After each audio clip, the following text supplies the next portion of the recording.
Good morning बच्चों। अभी तक हम लोगों ने लेंस के प्रकार, अवतल तथा उत्तल पृष्ठों से अपवर्तन और लेंस के लिए सूत्र पढ़ा। आज हम लोग संपर्क में रखे दो पतले लेंसों के लिए संयुक्त फोकस दूरी निकालना देखेंगे कि कैसे अगर दो एक दूसरे के संपर्क में लेंस रखे गए हैं और उससे अपवर्तन हो रहा है तो दोनों लेंसों की संयुक्त फोकस दूरी का मान क्या होगा। तो इसके लिए हम मान लेते हैं कि मान लिया संपर्क में रखे दो पतले लेंस L1 तथा L2,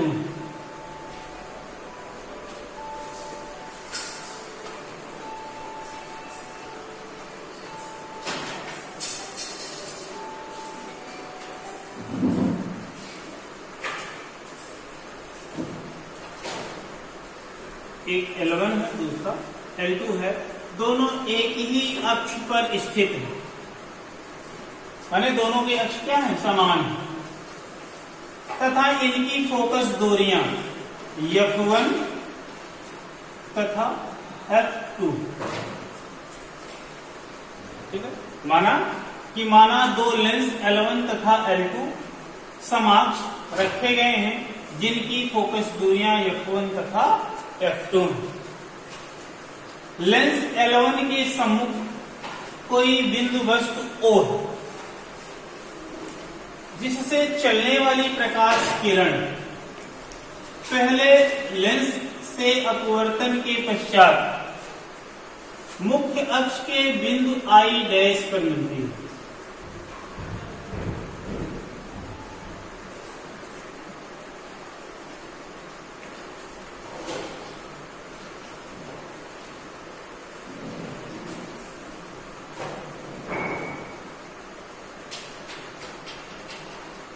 ये बिंदु I डैश बिंदु।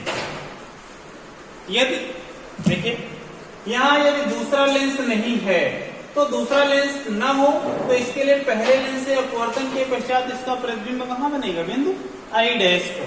लेकिन अगर इसके सम्मुख दूसरा लेंस भी इससे संपर्क में रखा गया है तो इसके लिए दूसरा लेंस भी अपवर्तित करता है प्रकाश किरण को और इसके द्वारा जो बनने वाला प्रतिबिंब होता है वह बिंदु I पर हमको प्राप्त होता है। अगर हम मान लिया पहले लेंस से वस्तु की दूरी U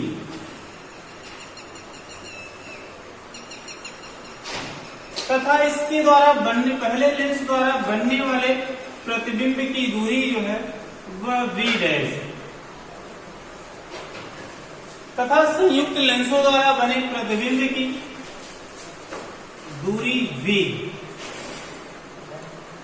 तो आप इसके लिए जो है जब संयुक्त लेंस की फोकस दूरी ज्ञात करते हैं तो पहले लेंस द्वारा बनने वाले प्रतिबिंब से इस पहले लेंस की फोकस दूरी निकालते हैं, फिर दूसरे लेंस की I पर बने हुए प्रतिबिंब के लिए फोकस दूरी निकालते हैं और फिर दोनों को हम क्या करते हैं, जोड़ देते हैं। तो पहले लेंस से बनने वाले प्रतिबिंब के लिए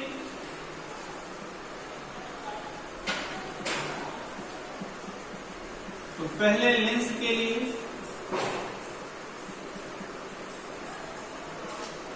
लेंस के सूत्र से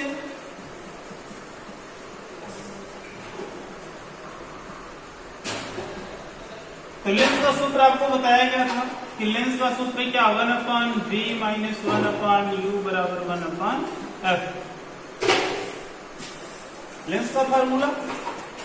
तो यहां से आप देखेंगे कि यदि ये दूसरा लेंस नहीं है तो पहले लेंस के सम्मुख रखी गई वस्तु की दूरी क्या, U और इसके द्वारा बनने वाले प्रतिबिंब की दूरी क्या होगी, I डैश पर, जिसके लिए आपने लिखा क्या, V डैश। तो इसके लिए प्रतिबिंब की दूरी पहले लेंस के लिए हो जाएगी 1/v डैश माइनस 1/u बराबर 1/f, मैंने पहले लेंस की फोकस दूरी 1/f1। इसको आप मान लेते हैं, मान लीजिए ये आपका इक्वेशन नंबर 1। ठीक इसी तरह से दूसरे लेंस के लिए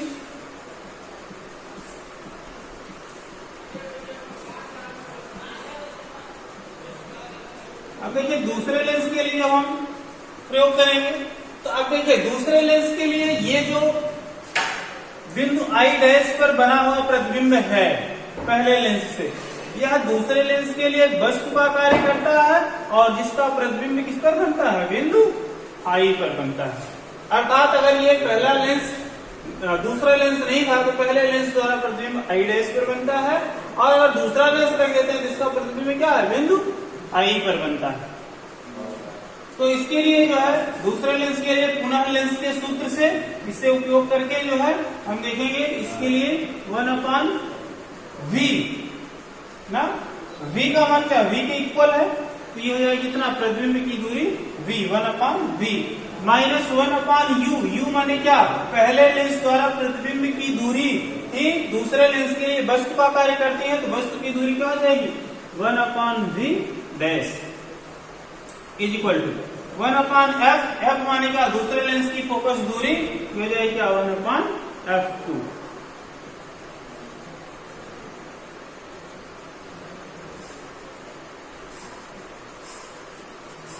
इसको हम मान लेते हैं, मान लिया ये इक्वेशन नंबर 2 आपका। अब देखिए 2 इक्वेशन मिल गए, दोनों से पहले और दूसरे लेंस की फोकस दूरियां ज्ञात करें। अब दोनों को हम जोड़ देते हैं, तो समीकरण 1 तथा 2 को जोड़ने पर, अब जोड़ेंगे, देखेंगे ये समीकरण 1 में 1/v डैश प्लस में है और दूसरे में 1/v डैश माइनस में है। जोड़ेंगे तो ये घट जाएगा, शून्य हो जाएगा, बचे क्या यहाँ से, -1/u और +1/v। तो प्लस वाले को पहले लिख लीजिए, तो ये हो जाएगा 1/v माइनस 1/u बराबर, दाहिने पक्ष में क्या बचेगा, 1/f1 प्लस 1/f2, ये जाएगा 1/f1 प्लस 1/f2।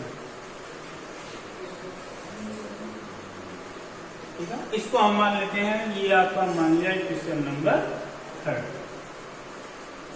देखिए बच्चों, तो ये दो संपर्क में रखे हुए लेंस के लिए फोकस दूरी का मान क्या है, 1/f1 plus 1/f2 is equal to 1/v minus 1/u।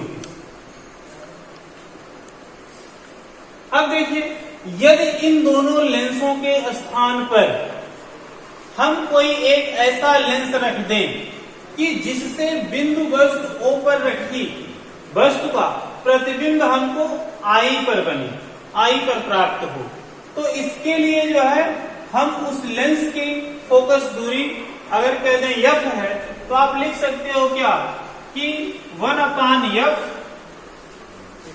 Is equal to 1/v minus 1/u, या 1/v minus 1/u is equal to 1/f। कब, जब या यदि दोनों लेंसों के स्थान पर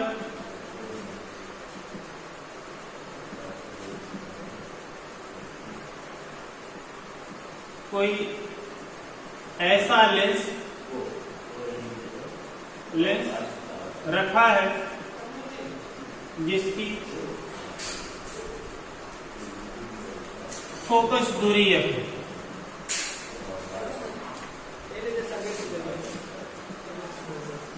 तो इसके लिए 1/v minus 1/u equal to 1/f। इसको हम मान लेते हैं, ये आपका इक्वेशन नंबर 4। अब देखिए कि अगर दोनों लेंसों के स्थान पर हमने केवल एक ऐसा लेंस रख दिया जिसकी फोकस दूरी f है, तो उसके लिए ये u वस्तु की दूरी हो गई, v प्रतिबिंब की दूरी हो गई, तो लेंस के फार्मूले से लिखा गया 1/v माइनस 1/u बराबर 1/f। अब इक्वेशन 3 और 4 अगर हम देखें, तो इसमें आप देखेंगे कि जो बाएं पक्ष का मान है, लेफ्ट हैंड साइड है, वो इक्वल है 1/v माइनस 1/u, और इसमें भी क्या 1/v माइनस 1/u। तो लेफ्ट हैंड साइड बराबर है, तो आप जानते हैं यदि किसी भी समीकरण के बाएं पक्ष आपस में बराबर हैं, तो दाहिने पक्ष भी आपस में बराबर होंगे। इसलिए हम इसको लिख सकते हैं क्या कि समीकरण 3 तथा 4 से 1/f is equal to 1/f1 plus 1/f2। यही बच्चों संपर्क में रखे दो संयुक्त लेंसों के लिए फोकस दूरी का फार्मूला है 1/f is equal to 1/f1 plus 1/f2। या इसी को लिख सकते हो क्या कि f is equal to f1 plus f2 बटे f1 f2। क्या इस रूप में लिख दें या फिर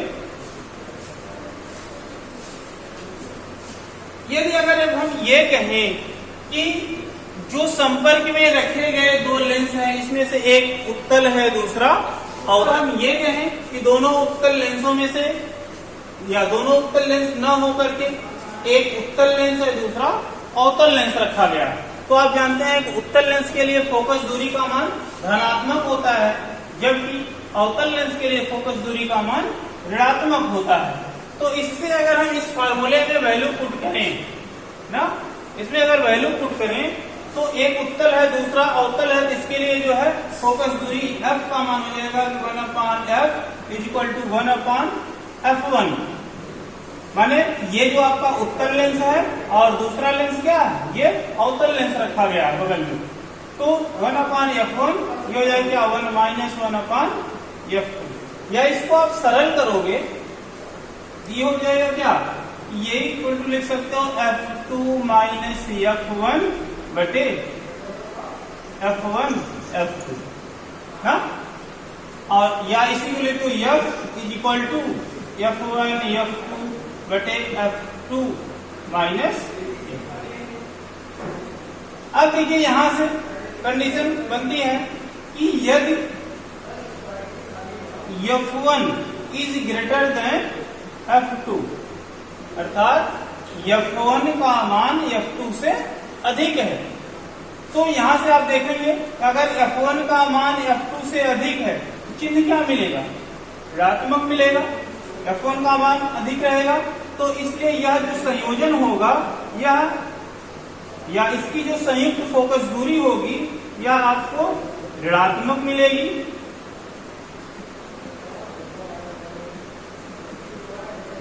और जब ऋणात्मक फोकस दूरी मिलती है तो ऋणात्मक फोकस दूरी के लिए आप जानते हो कि ऋणात्मक फोकस दूरी अवतल लेंस की है, तो यह जो संयोजन हमारा होगा वह क्या होगा, एक अवतल लेंस की भांति व्यवहार करेगा।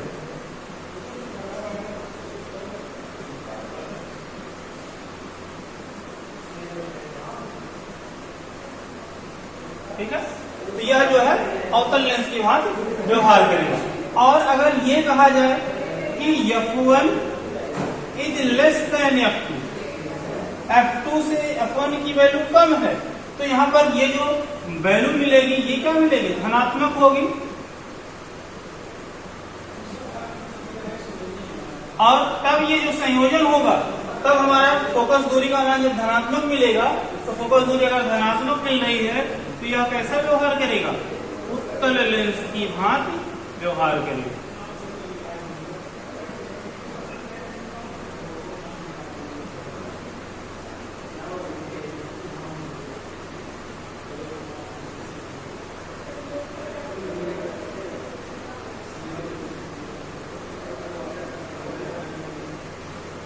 यह संयोजन हमारा उत्तल लेंस की भांति व्यवहार करता है। और अगर ये कह दिया जाए कि f1 is equal to f2, तब अगर f1 बराबर f2 तो f1 जितना उतना f2 है, तो इसमें इसको घटा दोगे तो इसकी वैल्यू क्या हो जाएगी, 0 मिल जाएगी, अर्थात इसकी वैल्यू क्या होगी, 0 मिलेगी। और जब इसकी वैल्यू 0 मिल जाएगी तो 0 से किसी भी संख्या में आप भाग दोगे तो क्या हो जाएगी, इनफाइनाइट मिल जाएगी ना। तो इसकी वैल्यू जो हो जाएगी क्या हो जाएगी, इनफाइनाइट। और इनफाइनाइट फोकस दूरी किसके लिए होती है, किसी भी समतल कांच की पट्टी के लिए जो है फोकस दूरी का मान क्या होता है, अनंत होता है। तो यहाँ से ये जो है एक समतल पट्टी की भांति व्यवहार करेगा।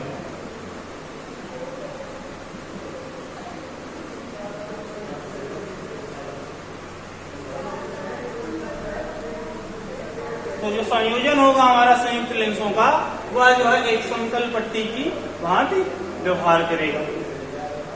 और अगर आपसे कहा जाए कि संयुक्त लेंस जो है इसकी क्षमता क्या होगी। तो देखिए क्षमता का मान कैसे हम निकालते हैं। तो किसी भी लेंस की क्षमता आप जानते हैं कि लेंस की क्षमता P बराबर होता है 1/F और F किसमें होता है, मीटर में। तो यहां आप देख रहे हो सूत्र जो लिखा गया कि 1/F बराबर 1/F1 प्लस 1/F2 के। तो यहां से पहले लेंस की क्षमता, पहले लेंस की फोकस दूरी आपने F1 मानी है, तो पहले लेंस की क्षमता क्या हो जाएगी, P1, और P1 बराबर लिखेंगे क्या, 1/F1, और दूसरे लेंस की क्षमता आप लिखोगे क्या, P2 बराबर 1/F2। ठीक है, और 1/F इक्वल टू क्या होगा, संयुक्त लेंस की क्षमता P के बराबर। तो आप इसको लिख सकते हो क्या कि 1/F की वैल्यू किसके बराबर, P के। तो P इक्वल टू 1/F1 माने P1 के और प्लस 1/F2 माने P2 के। तो ये जो है संयुक्त लेंस की क्षमता P का मान क्या हो जाएगा, P बराबर P1 प्लस P2 के। तो किसी भी आप कह सकते हो कि किसी भी लेंस की, संयुक्त लेंस की जो क्षमता होती है वह दोनों लेंसों की अलग अलग क्षमताओं के योग के बराबर होती है ना। किसी भी संयुक्त लेंस की क्षमता P का मान जो होता है वह दोनों लेंसों की अलग अलग क्षमताओं P1 व P2 के योग के बराबर होता है। तो ये जो है संपर्क में रखे दो पतले लेंसों के लिए उसकी फोकस दूरी और उसकी क्षमता का मान था। तो बस आज इस वीडियो में इतना ही, फिर अगले वीडियो में अगली चीजें आपको बताइए। तब तक के लिए धन्यवाद।